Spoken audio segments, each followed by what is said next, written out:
शासक दल को विरोधी नेता सॉफ्ट टार्गेट न कही बीजेपी को दोष देला विरोधी बीजेडी। आज्ञा रथयात्रा अवसर में बड़ ठाकुर आड़प मंडपरू चारमाल उपर को पड़ जाते जहां एबे भी अनेक विचलित अच्छा। महाप्रभु किसी अनर्थ घटिबा को इशारा देउथिबा अनेक मत प्रकाश करुवा बेले अनेक ब्राह्मण मानकु एवं प्रशासन को एथिपाई दायी करुछथि। बीजेपी नेता ता कैबिनेट मंत्री को बयान को नहीं बीजेडी नेता माने ताको सॉफ्ट टार्गेट करिसेंती। BJD supremo Naveen Patnaik social media site X रे एही घटना उपरे दुख प्रकाश करिबा सहित इशारा रे बीजेपी को दोष देइथिबा एबे आलोचना चलिछि। तेबे निज पोस्ट रे से लिखिसेंती जे पुरी रे आड़प मंडप बीजे पहली समय रे बड़ ठाकुरक चारमाल रे घटिथिबा अघटना विषय रे जानी जगन्नाथ प्रेमी एवं ओडिशावासी दुख रे मु मर्माहत। एही घटना रे आहत सेवायत मानक आशु आरोग्य कामना करुछि। एभली संवेदनशील घटनार पुनरावृत्ति जेपरी न हेउ समस्त अनुरोध करुछि।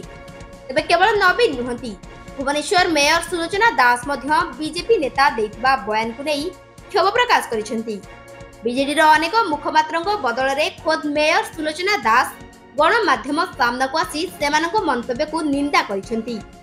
चतुर्थामूर्तिंकर पहंडी समय रे बड़ ठाकुर जो भली भाबरे पड़ी गले तळे पड़ी गले समस्त को से घटना अत्यंत मर्माहत करिछि, व्यथित करिछि।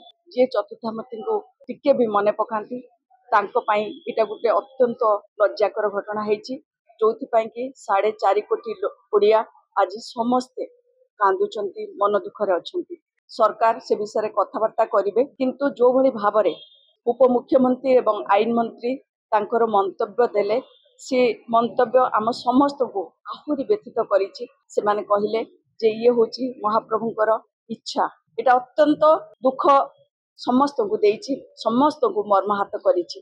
आमे समस्त को अनुरोध करूछु सरकार नीलाद्री विजय पर्यंत एई रथ यात्रा को सुचारू रूपे तुलांतु एवं जेमिति महाप्रभुंकर कौनसी असुविधा न हुए रथ यात्रा रे सेमिति कार्यक्रम करंतु।